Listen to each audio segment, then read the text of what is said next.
ہے یا غوث، الوہیت ہی ایک احمد نے نہ پائی، نبوت ہی سے تو عاطل ہے یا غوث، ہزاروں تابعی سے تو فضوتر، یہ طبقہ مجملاً فاضل ہے یا غوث۔ اور وہ کیا جانے گا فضل مرتضیٰ کو، وہ کیا جانے گا فضل مرتضیٰ کو، جو تیرے فضل کا جاہل ہے یا غوث۔ وہاں بھی رافضی کی کور بندی کہ ہندو تک تیرا قائل ہے یا غوث، اور ہمارا خاتمہ بالخیر ہوگا تیری رحمت اگر شامل ہے یا غوث۔ کہاں تو نے کہ جو مانگو ملے گا، کہاں تو نے کہ جو مانگو ملے گا، رضا تجھ سے تیرا سائل ہے یا غوث۔ آج کی یہ محفل قطب الاقطاب، غوث الاغواث، شیخ الشیوخ، غیاث الکونین، غوث العارفین، سیدنا محبوب سبحانی قطب ربانی شیخ عبد القادر جیلانی الحسنی والحسینی رضی اللہ تبارک و تعالی عنہ کی یاد میں انعقاد پذیر ہے، اور اسی مناسبت سے آیے کریمہ کی تلاوت کرنے کا شرف حاصل کیا گیا ہے۔ اللہ تبارک و تعالی اس کے متعلق مجھے حق کہنے اور آپ سب کو حق سن کر اس پر عمل کرنے اور اسے عام کرنے کی توفیق عطا فرمائے۔ اولیاء کرام کی زندگی ہم بار بار سنتے ہیں، ان کی کرامتوں کو سنتے ہیں، ان کی استقامت کو بھی سنتے ہیں، ان کی تعلیمات کو بھی سنتے ہیں، مگر ایک طبقہ ہے جو طبقہ اولیاء کرام سے اتفاق نہیں رکھتا، اور پھر لوگ الگ الگ قسم کی باتیں کرتے ہیں۔ کیا ولیوں کا ذکر قرآن میں موجود ہے؟ جگہ جگہ اللہ والوں کا ذکر قرآن میں موجود ہے۔ خود اللہ نے نام لے کر فرمایا الا ان اولیاء اللہ لا خوف علیہم ولا هم یحزنون، آگاہ ہو جاؤ بے شک اللہ کے ولیوں کو نہ خوف ہے نہ غم ہے۔ میرے پیارے آقا صلی اللہ علیہ وآلہ وسلم کے پیارے دیوانوں، ولی وہ ہیں کہ جو غمگین نہیں، ولی وہ ہیں جو کسی سے خوف زدہ نہیں۔ میرے آقا علیہ الصلوۃ والتسلیم کے پیارے دیوانوں، روئے زمین پر کوئی ولی ہو، ہر ولی شان والا ہے، ہر ولی مقام اور مرتبے والا ہے۔ ہر ولی کے لیے فرمایا گیا، اللہ پاک ارشاد فرماتا ہے حدیث قدسی میں کہ جو میرے ولی سے دشمنی رکھے گا میں اس کے ساتھ اعلان جنگ کرتا ہوں۔ اللہ اکبر۔ لیکن اللہ یہاں تو بات قطب الاقطاب کی ہے، یہاں تو بات ولیوں کے سلطان کی ہے، یہاں تو بات ولیوں کے تاجدار کی ہے۔ لیکن میں آگے ذکر کروں گا انشاءاللہ غوث پاک کی زندگی پر۔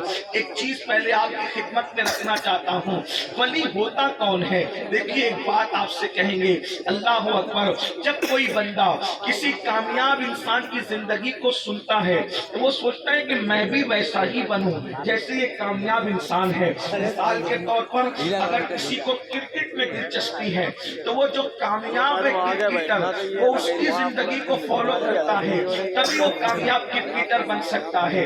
اگر کسی بندے کو جو ہے کسی تجارت میں دلچسپی ہے تو وہ کامیاب تاجر کو فالو کرتا ہے تو وہ کامیاب تاجر بنتا ہے۔ اسی طریقے سے دنیا کے اندر کوئی فن کو آپ لے لیں، اللہ اکبر، آپ کسی بھی فن میں جائیں تو آپ کو کسی کامیاب اس فن کے ماہر کو آئیڈیل بنانا پڑے گا۔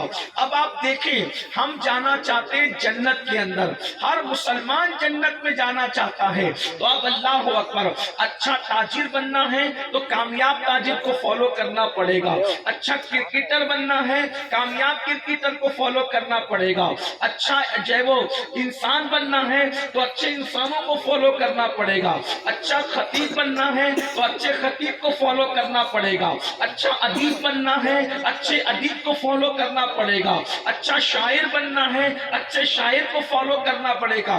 اب آپ اندازہ کریں کون مسلمان ہے جو کہتا ہے کہ میں جنت میں نہیں جانا چاہتا؟ سب تو جنت میں جانا چاہتے ہیں، لیکن جو لوگ جنت کے راستے پر چل کر کامیاب ہو گئے ان کو ہم کیوں فالو نہیں کرتے؟ ان کی زندگی کو آئیڈیل کیوں نہیں بناتے؟ ان کے راستے پر کیوں نہیں چلتے؟ قرآن تو ان کا راستہ بیان کر چکا، انعمت علیہم، کہ اللہ کا راستہ وہ ہے جو اللہ کے انعام یافتہ بندوں کا راستہ ہے، اور وہ انعام یافتہ کون ہے؟ انعم اللہ علیہم من النبیین والصدیقین والشہداء والصالحین۔ انعام یافتہ بندے وہ ہیں جو انبیاء ہیں، صدیقین ہیں، شہداء ہیں اور صالحین ہیں، یعنی اولیاء میرے آقا علیہ السلام کے پیارے دیوانوں، وہ کون سے لوگ ہیں اور کس راستے پر چل کر وہ جنت کی راہ کے مسافر بنے؟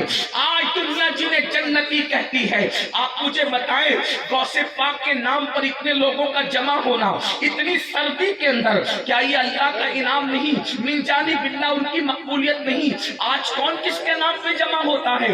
ارے لوگ باپ کے نام پہ جمع نہیں ہوتے، لیکن غوث پاک کے نام پہ کیسے جمع ہو گئے؟ اس کی وجہ یہ ہے اللہ جس سے محبت کرتا ہے ان کی محبتوں کو اللہ لوگوں کے دلوں میں انڈیل دیا کرتا ہے۔ اللہ اکبر! آج لوگ محبت جو کر رہے ہیں یہ اللہ رب العزت کی محبت کی نشانی ہے، لیکن یہ لوگ اللہ والے بنتے کیسے ہیں؟ ہمیں بھی اللہ والا بننا ہے تو ان کو فالو کرنا پڑے گا۔ اب قرآن ان کی نشانی بیان کرتا ہے، اللہ والوں کی دو نشانی قرآن نے بیان کی۔ الذین آمنوا، پہلی نشانی ولی کی یہ ہے کہ ولی مومن ہوتا ہے، یعنی غیر مومن ولی نہیں ہو سکتا۔ جو ایمان والا نہیں ہے وہ ولی نہیں ہو سکتا، جس کے پاس ایمان نہیں ہے وہ ولی نہیں ہو سکتا۔ ولایت کے لیے پہلی منزل ایمان ہے، اللہ اکبر، اور الحمدللہ وہ ہم سب کو حاصل ہے۔ اور دوسرے مقام پر قرآن کہتا ہے وَكَانُوا يَتَّقُونَ، کہ اللہ کا جو ولی ہے وہ متقی ہوتا ہے، اللہ سے ڈرنے والا ہوتا ہے، اس کے دل میں اللہ کا خوف ہوتا ہے، اس کے دل میں اللہ کی خشیت ہوتی ہے۔ یعنی کہ کوئی بندہ خوف خدا کے بغیر، خشیت ربانی کے بغیر، اللہ سے ڈرے بغیر کوئی ولایت کی منزل حاصل نہیں کر سکتا۔ یاد رکھیں آج قوم مسلم گناہوں کے دلدل میں کیوں دھستی جا رہی ہے؟ آج مسلمان گناہوں کے دلدل میں کیوں دھستا جا رہا ہے؟ آج مسلمان بے روی کا شکار کیوں ہو رہا ہے؟ آج مسلمان اللہ کی نافرمانی کیوں کر رہا ہے؟ اس کی سب سے بڑی وجہ یہ ہے کہ دلوں کے اندر اللہ کی خشیت نہیں، دلوں کے اندر اللہ کا ڈر نہیں، دلوں کے اندر اللہ کا خوف نہیں۔ یاد رکھنا اللہ کا خوف بڑی نعمت ہے، اللہ کا خوف بڑی نعمت ہے۔ جب دل میں اللہ کا ڈر پیدا ہو جائے، دل میں اللہ کا خوف پیدا ہو جائے تو انسان خود بخود گناہوں سے دور ہوتا چلا جاتا ہے۔ آپ کہیں گے کہ ہم اللہ سے نہیں ڈرتے، میں کہتا ہوں آج آپ خود ہی فیصلہ کر لیں کہ ہم اللہ سے ڈرتے ہیں یا نہیں ڈرتے۔ آج یہ آپ کو بتاؤں، اگر آپ کسی آفس میں جا رہے ہوں، ہم اور آپ کسی آفس میں جا رہے ہوں یا کسی جگہ پر جا رہے ہوں یا کسی کے بنگلے میں ہم نے قدم رکھا اور منہ میں پان ہے اور وہاں پر لکھا ہوا ہے آپ سی سی ٹی وی کیمرے کی زد میں ہیں، آپ مجھے بتائیں اگر وہاں سی سی ٹی وی کیمرہ لگا ہوا ہے اور لکھا ہے کہ آپ سی سی ٹی وی کیمرے کی زد میں ہیں، تو آپ نے جو پان کھایا ہے کیا وہاں زینے پر آپ تھوکیں گے؟ کیا اس کی چوکھٹ پہ آپ تھوکیں گے؟ وجہ آپ کیوں احتیاط کریں گے؟ بلکہ کچھ لوگ تو نقصان کے باوجود تھوک نگل لیں گے۔ اس کی وجہ کیا ہے؟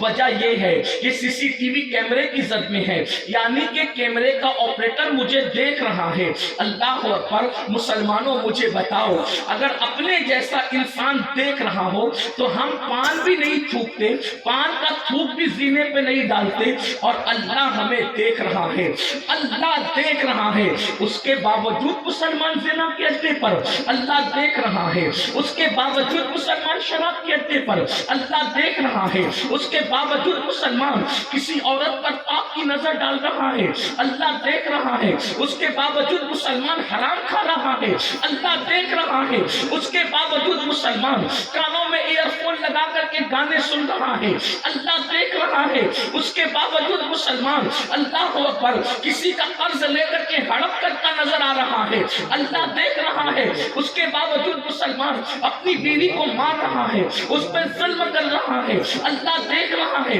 اس کے باوجود مسلمان اپنے پڑوسی کو تکلیف دے رہا ہے، اللہ دیکھ رہا ہے، اس کے باوجود مسلمان غیبت کر رہا ہے، اللہ دیکھ رہا ہے، اس کے باوجود مسلمان ناپاک رہ رہا ہے، اللہ دیکھ رہا ہے، اس کے باوجود مسلمان نماز کے وقت میں گیم کھیل رہا ہے، اذان پر توجہ نہیں دے رہا ہے۔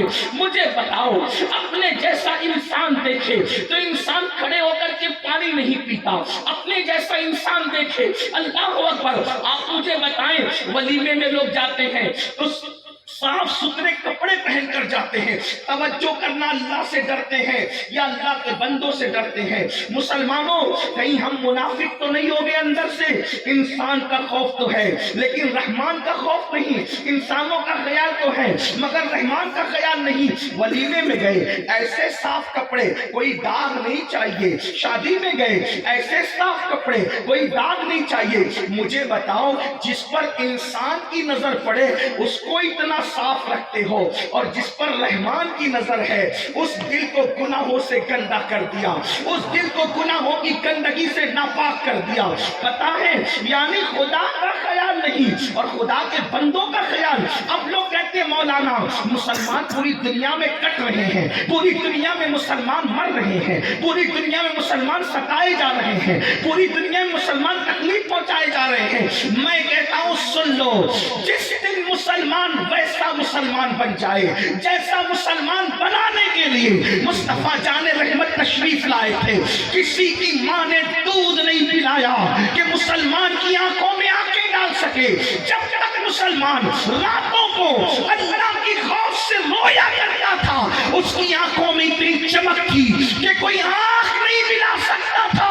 جب سے مسلمان انہی آنکھوں سے زنا کے مناظر دیکھ رہا ہے، گندی پکچریں دیکھ رہا ہے، کتوں سے زیادہ عزت گھٹ گئی۔ کتوں کی بھی تو عزت ہے لیکن مسلمانوں کی بھی اتنی عزت نہ رہی۔ لوگ کہیں گے آپ کیسی بات کرتے ہیں؟ میں کہتا ہوں میں کوسنے نہیں آیا، ارے کتے مرسیڈیز کار میں گھوم رہے ہیں اور تمہیں بس میں تک کوئی بیٹھنے کو نہیں کہتا۔ وجہ کیا ہے کہ تم نے اللہ رب العزت کا خوف بلایا۔ جو قوم مسجدوں کو ویران کر دے اس قوم کو عزت کیسے ملے گی؟ آپ کہتے ہیں نفرتوں کا دور ہے، مولانا نفرتوں کا دور ہے، لوگ ہم سے نفرت کرتے ہیں۔ میں نے کہا دور کوئی ہو حکومت صرف میرے اللہ کی ہے، دور کوئی ہو طاقت صرف میرے اللہ کی ہے، دور کوئی ہو حکم صرف میرے اللہ کا ہے، دور کوئی ہو قوت صرف میرے اللہ کی ہے، دور کوئی ہو صبر کنٹرول صرف میرے اللہ کا ہے۔ تم کہتے ہو نفرت کا دور ہے، میں نے کہا کون نفرت کر رہا ہے؟ لوگ فلاں نفرت کر رہا ہے یعنی کہ کافر آپ سے نفرت کر رہا ہے۔ میں نے کہا تو بھی مسلمان اور میرے غریب نواز بھی مسلمان، تجھے بس میں بیٹھنے کو جگہ نہیں دیتا اور وہاں جا کر کے کافر پھول چڑھاتا ہے۔ کیا بات سمجھ میں آئی؟ غریب نواز بتا رہے ہیں اگر میرے جیسا مسلمان بنے گا تو کافر بھی تجھے پھول پیش کرنے نظر آئیں گے۔ نعرہ تکبیر، نعرہ رسالت، مسلک اعلی حضرت، مسلک اعلی حضرت سید امین القادری صاحب قبلہ۔ نفرتوں کے دور میں آج دوسرے لوگ غریب نواز کو پھول نہیں پیش کر رہے، ہمیں تلوار مار رہے، دوسروں کو ان کو پھول پیش کرے۔ کیوں؟ کیونکہ تو غریب نواز جیسا مسلمان، تو غوث پاک جیسا مسلمان نہ رہا۔ آپ کہیں گے ان میں ہمیں فرق کیا ہے؟ میں نے کہا ایک ہی فرق ہے، تو اپنی مرضی سے جیتا ہے، وہ اللہ کی مرضی سے جیتا ہے۔ تو اپنی آنکھوں کا استعمال اپنی مرضی کے مطابق کرتا ہے، وہ لوگ اپنی آنکھوں کا استعمال اللہ کی مرضی کے مطابق کرتے تھے۔ تو اپنی مرضی سے جو جی میں آتا ہے کھاتا ہے، وہ اللہ کی مرضی کے مطابق کھاتے تھے۔ ان کے پیٹ میں کبھی حرام لقمہ نہیں گیا، وہ ہمیشہ حلال کھاتے تھے۔ انہوں نے ماں باپ کی نافرمانی نہیں کی بلکہ فرما بردار تھے۔ ابھی پیر صاحب کہہ رہے تھے ماں باپ کی فرما برداری کے حوالے سے میں اپنی بہنوں سے بھی کہنا چاہتا ہوں، میری بہنوں اللہ اکبر، اللہ والے اسی ماں کی گود میں پیدا ہوتے ہیں جو ماں اللہ والی ہوتی ہے۔ تاریخ کا ایک واقعہ بیان کیا جاتا ہے کہ سرکار غریب نواز جب ہندوستان میں تشریف لا رہے تھے تو آپ ہندوستان کی سرحد پہ پہنچتے پہنچتے ہی 5 لاکھ لوگوں کو مسلمان بنا چکے، ہندوستان پہنچتے پہنچتے 5 لاکھ کو مسلمان بنا چکے۔ تو آپ نے سرحد پہ رک کر اپنی امی کو خط لکھا، ماں میرے ہاتھ پر 5 لاکھ لوگ مسلمان ہو گئے، اللہ نے میری زبان میں اتنی تاثیر دی کہ 5 لاکھ لوگ مسلمان ہو گئے۔ ماں نے خط کا جواب بھیجا، بیٹا تیری زبان میں تاثیر کی وجہ یہ ہے کہ میں نے تجھے بغیر وضو کے کبھی دودھ نہیں پلایا، یہ اسی کی برکتیں ہیں کہ اللہ نے تیری زبان میں تاثیر عطا کی۔ میرے پیارے آقا علیہ السلام کے پیارے دیوانوں، جب مائیں درود پڑھتے ہوئے دودھ پلائے تو بیٹے غریب نواز اور غوث پاک کیسے پیدا ہوتے ہیں؟ مائیں جب باوضو دودھ پلائے تو بیٹے اولیاء ہوتے ہیں، اور جو مائیں سیریل دیکھتے ہوئے دودھ پلائے، فلمیں دیکھتے ہوئے دودھ پلائے، گانا گنگناتے ہوئے دودھ پلائے، یاد رکھو یہ اصلاح معاشرہ کے جلسوں سے اصلاح اس وقت تک نہیں ہو سکتی جب تک کہ ماؤں کی گود نہ سنور جائے، جب تک کہ باپ نہ سدھر جائے۔ میرے آقا علیہ السلام کے پیارے دیوانوں، تو سب کا خوف ہے، رب کا خوف دل کے اندر نہیں۔ اور یہ جتنے اولیاء کرام ہیں یہ سب اللہ سے ڈرنے والے ہیں۔ اب آئیے میں کچھ اولیاء اللہ کا تذکرہ کرنا چاہتا ہوں، تھوڑا سا دل کے کانوں سے سنیں۔ ہو سکتا ہے کہ اینڈ میں سرکار غوث پاک پہ کروں تاکہ آپ کو سمجھ میں آئے اللہ والے اللہ سے کتنا ڈرتے تھے۔ ایک ایک بات پیش کروں گا ہر ولی کے متعلق، جتنی بھی وقت میں گنجائش ہے، جتنا آپ سن سکتے ہیں، سردی کا خیال کرتے ہوئے زیادہ آپ کا ٹائم نہیں لوں گا۔ آئیے دیکھیے اللہ والے کیسے ڈرتے تھے۔ آؤ اللہ اکبر، جس نسب سے سرکار غوثیت محمد کا تعلق ہے، اللہ اللہ اس میں مولائے کائنات ان کے اجداد میں سے ہوتے ہیں۔ وہ علی مرتضیٰ، علی فاتح خیبر، علی باب مدینۃ العلم، علی خاتم الولایت، اللہ اکبر، یہ جد اعلیٰ ہے غوث اعظم کی، اور پھر وہ شوہر سیدہ کی، اور پھر وہ شہزادی رسول اللہ کی، یہی نسب ہے غوث پاک کا۔ تو آئیے علی مرتضیٰ کی زندگی کو دیکھیں۔ ان کہنے والوں نے کہا، لکھنے والوں نے لکھا، وہ علی جس کو جنت کی بشارت میرے آقا نے دی، وہ علی کے مرتضیٰ کرم اللہ تعالی وجہ الکریم، جن کو میرے آقا نے فرمایا علی تم جس کو چٹھی دو گے وہی پل صراط سے سلامتی سے گزر جائے گا، جس کو علی چٹھی نہ دے وہ سلامتی سے نہیں گزر سکتا۔ لیکن مولا علی کو یہ بات صدیق اکبر نے بتائی کہ رسول اللہ نے مجھ سے کہا کہ علی جس کو چٹھی دیں گے وہ سلامتی سے پل صراط سے گزر کے جنت میں چلا جائے گا۔ تو مولا علی نے مسکرا کے کہا مجھے بھی حضور نے فرمایا علی اس کو چٹھی مت دینا جس کے دل میں ابو بکر کا بغض ہوگا، ابو بکر کے لیے عداوت ہوگی۔ پتہ چلا جو صحابہ اور اہل بیت کا وفادار ہے پل صراط سے وہی سلامتی سے گزرے گا۔ میرے امام کہتے ہیں اہل سنت کا ہے بیڑا پار، اصحاب حضور نجم ہے اور ناؤ ہے، عطرت رسول اللہ کی۔ اللہ اکبر، یہ علی کے مرتضیٰ ہیں۔ اللہ اکبر، میرے آقا دعا کرتے ہیں مولا ایک لشکر کو روانہ کر رہے ہیں، لشکر کو روانہ کرتے ہوئے دعا کرتے ہیں مولا جب تک میں علی کا چہرہ نہ دیکھوں مجھے دنیا سے نہ اٹھانا۔ اتنی محبت ہے رسول اللہ کو مولا علی سے، لیکن وہ علی کے مرتضیٰ۔ اللہ اکبر، جب رات آتی ہے، رات تاریک ہوتی ہے، رات اپنی سیاہ زلفوں کو جب بکھیر دیتی ہے تو علی کے مرتضیٰ رات کی تاریکی میں اللہ کے خوف سے ایسے روتے ہیں کہ جیسے کوئی سانپ کا ڈسا ہوا بنک بنک کر روتا ہے، آؤ بکا کرتا ہے۔ آپ مجھے بتائیں وہ لوگ جن کے چہرے دیکھنے کو رسول اللہ نے عبادت کہا، فرمایا علی کا چہرہ دیکھنا عبادت، علی کا ذکر عبادت، وہ لوگ اللہ کے خوف سے اتنا روتے ہیں، وہ خشیت ربانی دل میں اتنی رکھتے ہیں۔ اللہ اکبر، اور مولائے کائنات رات کی تاریکی میں اپنی داڑھی پکڑ کر کہتے ہیں اے دنیا تو نے بہتوں کو دھوکہ دیا، اے دنیا تو علی کو دھوکہ مت دینا، اس لیے کہ اے دنیا تجھے 3 طلاقیں دے دی گئی ہے، تو میرے قریب نہ آنا اس لیے کہ تو نے برباد کیا۔ مولائے کائنات یہ کہہ کے روتے ہیں، رات روتے روتے گزارتے ہیں۔ آپ سے پوچھنا چاہتا ہوں پھر اس کے بعد آپ دیکھیں نسب کے اندر مولا علی کے بعد جو غوث اعظم کا شجرہ ہے اس میں امام حسن کی ذات ہے۔ اللہ اکبر، وہ حسن جن کے بارے میں میرے امام لکھتے ہیں، وہ حسن مجتبیٰ سید الاسخیاء راکب دوش عزت پہ لاکھوں سلام۔ اللہ اکبر، اندازہ فرمائے اللہ اللہ، امام حسن کون حسن؟ جن کی شکل رسول اللہ کے مشابہ تھی، ہم شکل مصطفیٰ تھے، رسول اللہ کے ہم شبیہ تھے۔ اللہ اکبر، امام حسن کے بارے میں حضرت حسن بصری کہتے ہیں ذرا دل کے کانوں سے سننا میری قوم کے جوانوں، بڑی معذرت کے ساتھ آج گناہ وہ کون سا ہے جو ہماری زندگیوں میں نہیں اور ہم جنت کے خواب دیکھ رہے ہیں۔ یاد رکھنا مسجدیں ویران کر کے جنت کا خواب دیکھنے والوں، جس قوم کا ایمان اتنا کمزور ہو جائے، جس قوم کا ایمان اتنا کمزور ہو جائے کہ وہ اس کو مسجد تک نہ لے جا سکے. جو ایمان انسان کو مسجد تک نہ لے جا سکے وہ ایمان انسان کو جنت تک چلا. ایمان کی کوالٹی یہ ہے کہ محلے کی مسجد تک نہیں جا پا رہے ہو. جنت میں تو وہ جائیں گے جن کے ایمان نے پہلی رات کی دلہن کو چھڑوا کر انہیں رسول اللہ کے قدموں پہ جان قربان کروایا.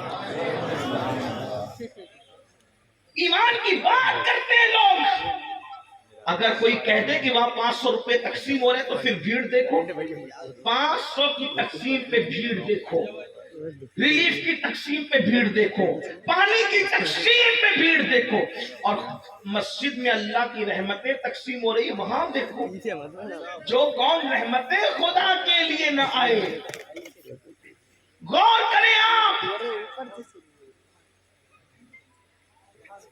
اگر آپ واقعی سچے مسلمان ہیں تو سوچو, ریلیف دینے والا اگر آپ کو ریلیف دے گا, کلو 2 کلو 10 کلو 5 کلو اپنی حیثیت کے مطابق دے گا, اور اگر اللہ کی رحمت حاصل کر لی تو پھر اللہ اپنی شان کے مطابق دے گا.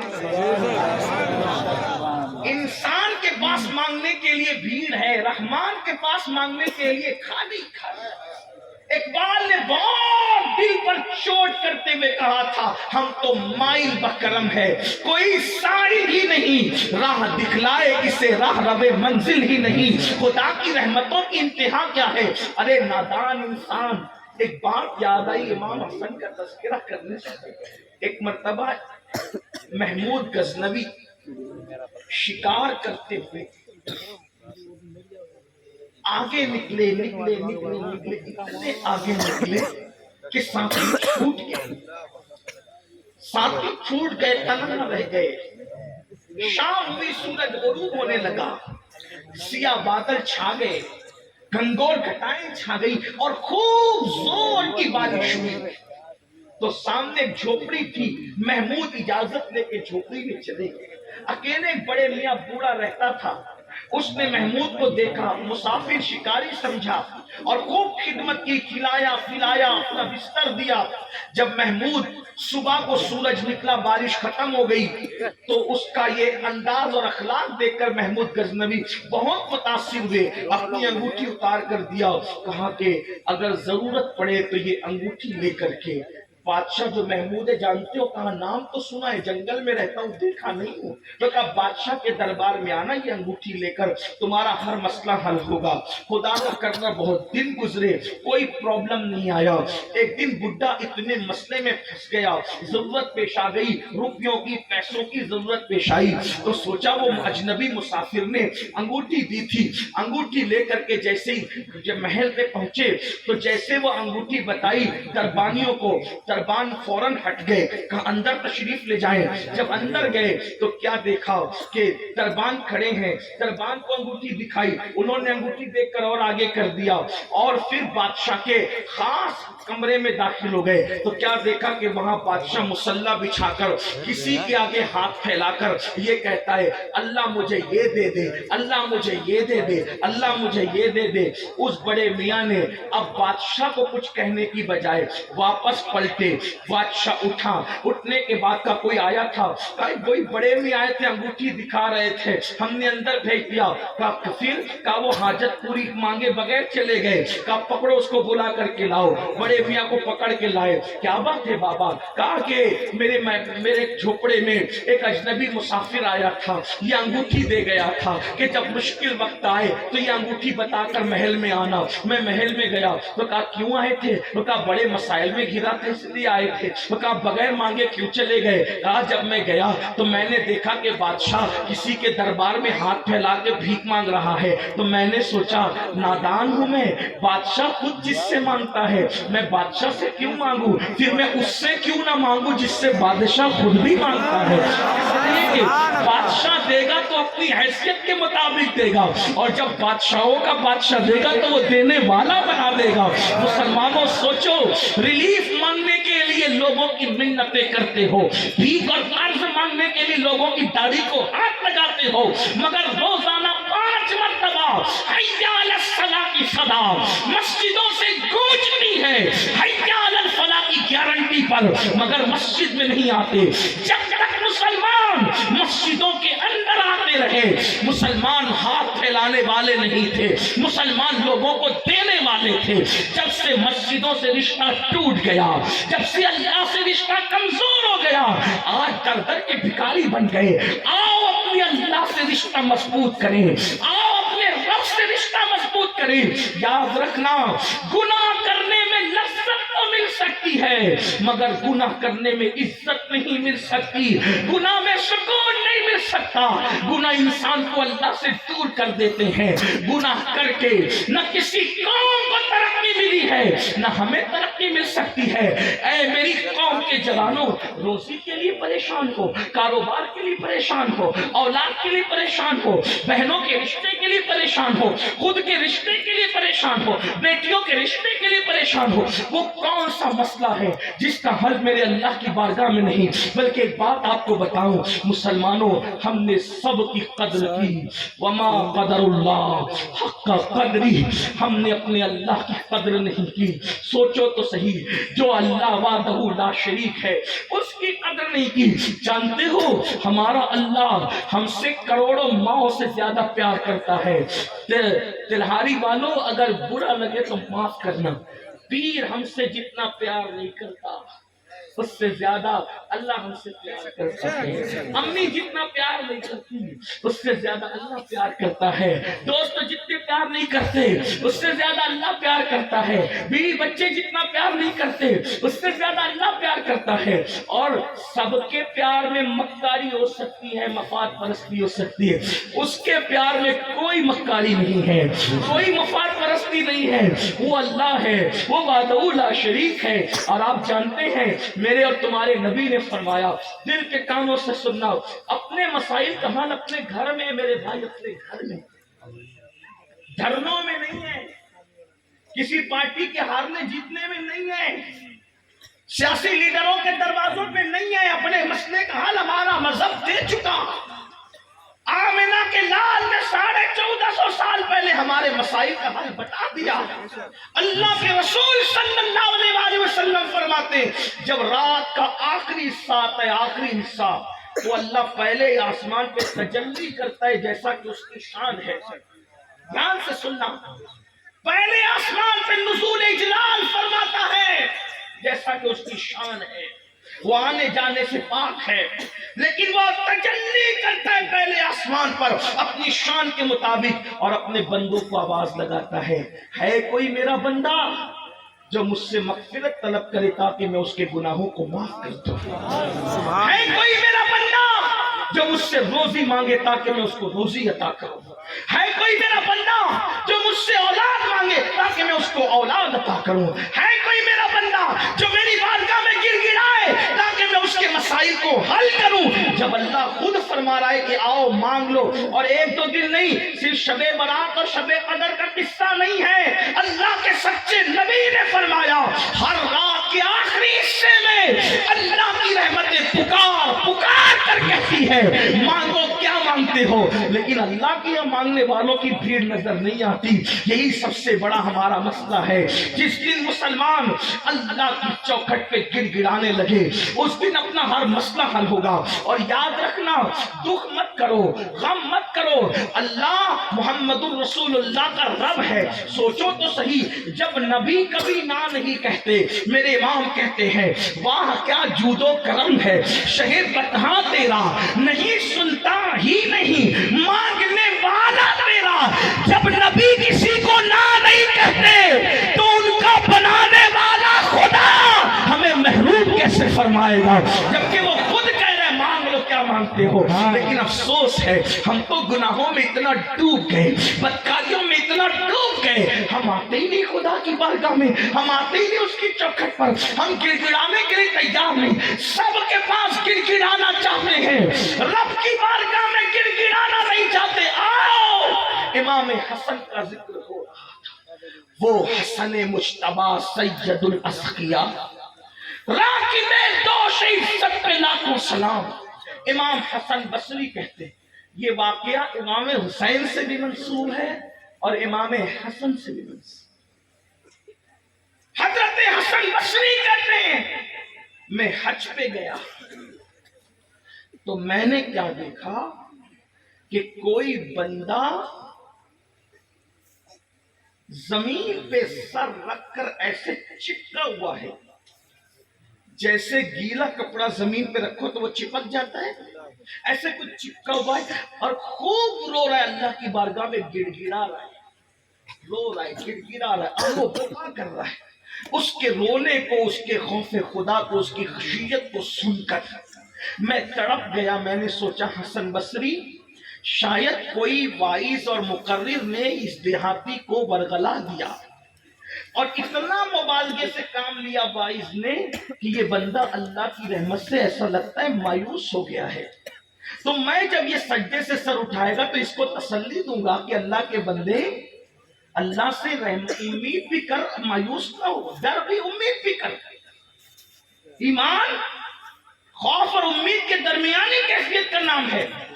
جب یہ سجدے سے سر, لیکن وہ اتنا رو رہا تھا کہ اس کے آنسو بہ رہے تھے, زمین سے بہ رہے تھے, داڑھی سر تھی. میں نے سوچا یا اللہ اسے توفیق دے کے ساتھ سجدے سے اٹھائے کہ یہ مر نہ جائے, سجدے کے اندر اس کی روح نہ نکل جائے. میں پہچان نہیں پایا, لیکن جب اس بندے نے سر کو سجدے سے اٹھایا تو میں اس کی کیا اصلاح کر سکتا تھا, وہ میری اصلاح ہو گئی کیونکہ وہ کوئی اور بندہ نہیں تھا, وہ امام حسن ابن علی تھے جو اللہ کے خوف سے اتنا آنسو بہا رہے تھے. میں نے سوچا جنتی جوانوں کا سردار جب اللہ کے لیے اتنا روتا ہے تو ہمیں کتنا رونا چاہیے. میری قوم کے جوانوں سچ بتانا, کیا کبھی ہمیں اللہ کے لیے رونا آتا ہے؟ اللہ کے خوف میں کبھی رونا آتا ہے؟ خدا کی خشیت سے کبھی رونا آتا ہے؟ 500 کی نوٹ گم ہو جائے تو رو دیں گے, کسی کا انتقال ہوگا تو رو دیں گے, لیکن کبھی اپنے گناہوں کو یاد کر کے اتنے غافل ہو گئے کہ شیطان بھی کبھی کبھی پناہ مانگتا ہوگا. ہے حدیث ایسی ہے, اللہ کے رسول علیہ السلام فرماتے ہیں جب کوئی مرد کسی مرد کے ساتھ بدفعلی کرتا ہے تو شیطان اللہ کے ڈر کی وجہ سے وہاں سے بھاگ جاتا ہے. شیطان بھاگ جاتا ہے مرد جب مرد کے ساتھ بدفعلی. اور کتنی بدفعلی ہو رہی ہے آج کل, تو دوستی ہی اسی وجہ سے ہوتی ہے کہ کسی خوبصورت سے دوستی کریں گے تو اس کے ساتھ بدفعلی کرنے کا موقع ملے گا. حالانکہ شیطان وہاں سے بھاگتا ہے. شیطان یہ اپنی طرف سے نہیں کہہ رہا ہوں, حوالے کے طور پہ کتاب کا نام جا کر دیکھ لینا. قرۃ العیون کے اندر فقی ابو اللہ سمرقندی نے لکھا جب کوئی مرد کسی مرد کے ساتھ بدی کرتا ہے تو شیطان بھی وہاں سے بھاگ جاتا ہے. اور اتنا ہی نہیں بلکہ اللہ کا عرش کانپ جاتا ہے اور اس وقت اللہ کا عذاب زمین پر آنے لگتا ہے تو فرشتے عرش کو پکڑ کر کے قل هو اللہ کی تلاوت شروع کرتے ہیں اور اس وقت تک وہ تلاوت جاری رکھتے ہیں جب تک اللہ کا غضب ٹھنڈا نہیں ہو جاتا. خدا کے غضب کا جوش اور خدا کے غضب اور اس کے جلال کی کیفیت جو ہے, اللہ اکبر اللہ اکبر, وہ جو غضب کی کیفیت ہوتی ہے جب تک کہ وہ ٹھنڈی نہیں ہو جاتی اس وقت تک کہ فرشتے قل هو اللہ پڑھتے رہتے ہیں.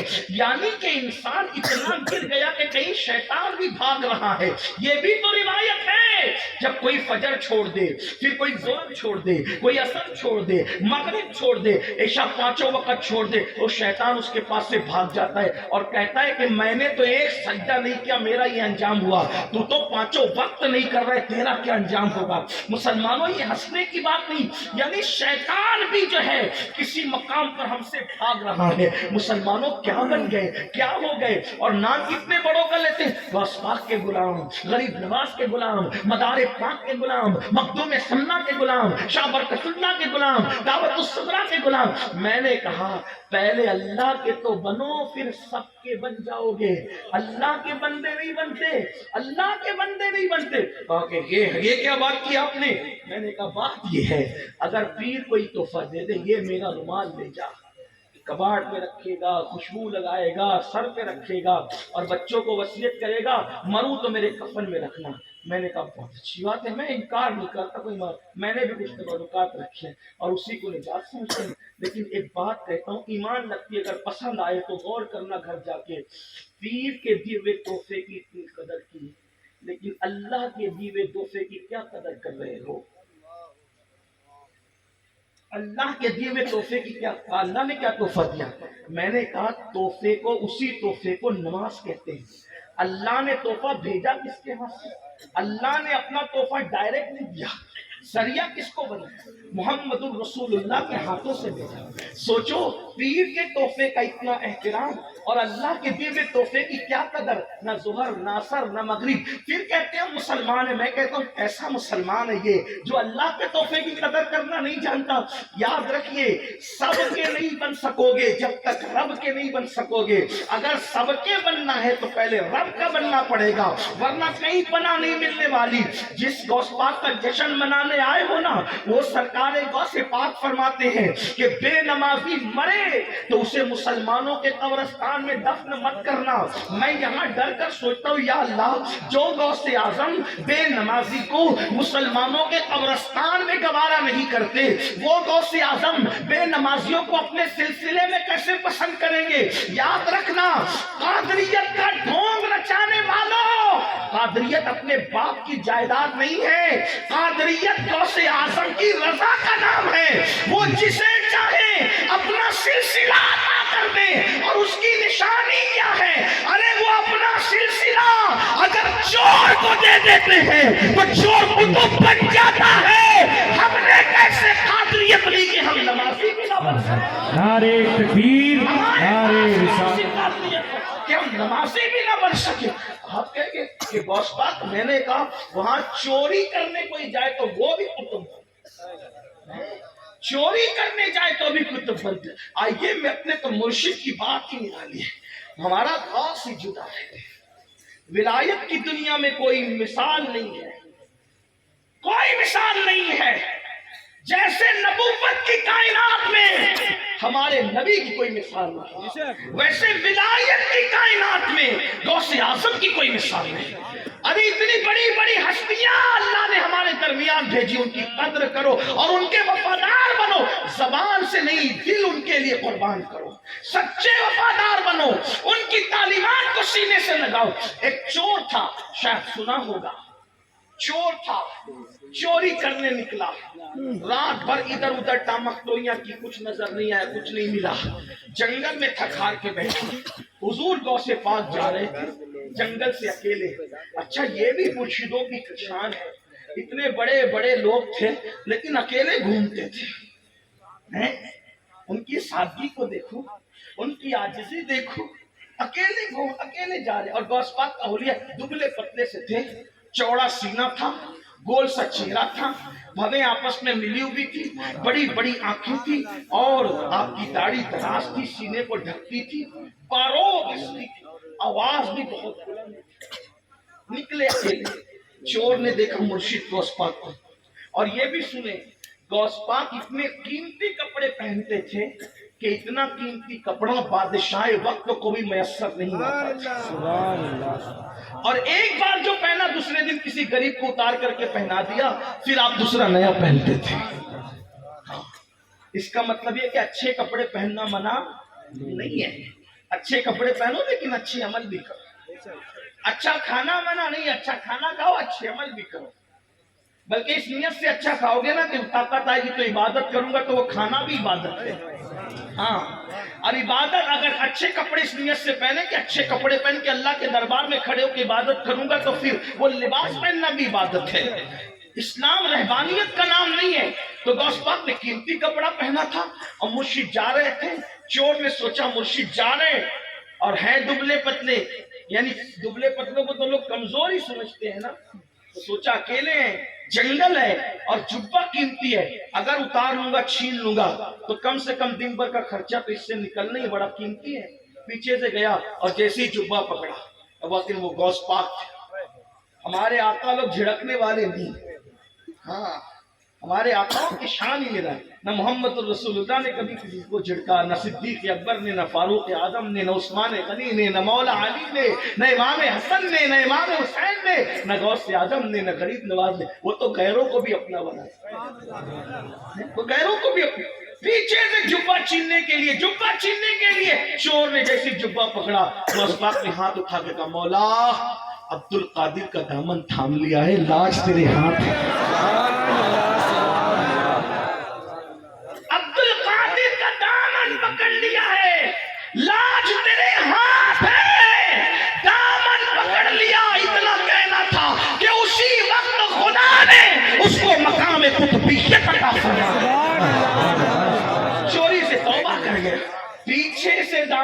پکڑا جبہ چرانے، مرید بننے کے لیے نہیں، جبہ چرانے کے لیے۔ لیکن دامن غوثیت کی شان یہ ہے کہ اس کو قطبیت تک پہنچا۔ ہم نے کون سا دامن پکڑا؟ اب تک جھوٹ بھی نہیں چھوٹا، اب بھی زنا کے مناظر دکھ رہے ہیں۔ غوث پاک والے ایسے ہوتے ہیں، غوث پاک والے جو ہم کر رہے ہیں، غوث پاک والے کرو میرے بھائی۔ اللہ کی عدالت میں آپ ملا کو یہاں ڈرا سکتے ہو، اللہ کو نہیں ڈرا سکتے۔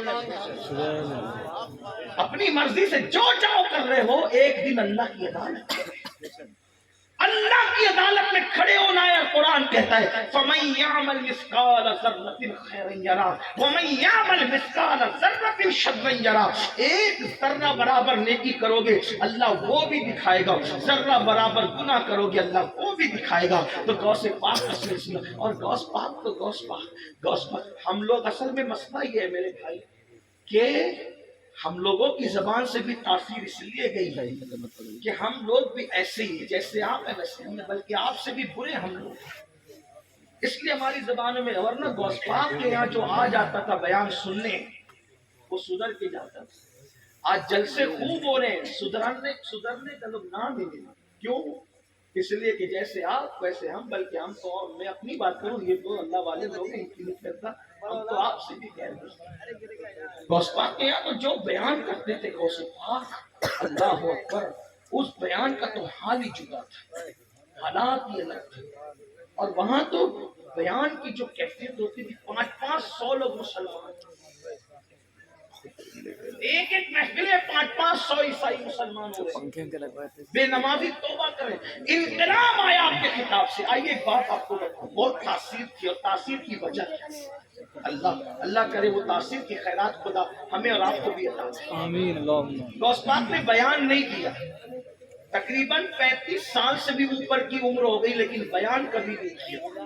ایک دن ظہر کی نماز کے بعد کیلولا کر رہے تھے تو رسول اللہ کی زیارت ہوئی، آقا کی زیارت ہوئی، اور مولا کائنات ساتھ میں تھے۔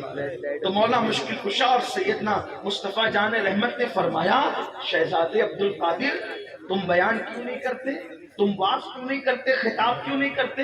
تو عرض کیا نانا جان یہ سب عربی لوگ ہیں، عرب کا ماحول ہے، میں اجمی ہوں، میں ان کے درمیان کیسے خطاب کروں؟ تو حضور نے میں خطاب کرو، تو حضور میں کیسے کروں؟ تو آقا علیہ السلام نے 7 مرتبہ اپنا لعاب غوث اعظم کے منہ میں ڈالا، 7 بار، اور مولا علی سے بھی کہا تم بھی ڈال دو، تو مولا علی نے 6 مرتبہ ڈالا۔ کیا مطلب ہوا؟ جتنی بار نبی نے ڈالا اتنی بار علی نے، کیوں؟ تاکہ برابری نہ ہو جائے، وہ علی ہو کے برابری نہیں کرتے۔ اور یہاں مولوی کہتا ہے ہم نبی کی طرح، نبی ہماری طرح، دیکھیں عقل کہاں گئی، اور پھر بھی کہتے ہیں ہم مسلمان ہیں۔ یہی تو گندگی ہے، زوال کی تو وجہ وہی ہے، وہ علی ہو کر برابری کا تصور نہیں کرتے۔ ہم نبی، ارے کیسے نبی کی طرح؟ آپ برا نہیں مانے، میں بات سچی کر رہا ہوں، کیسے نبی کی طرح؟ مولوی صاحب کیسے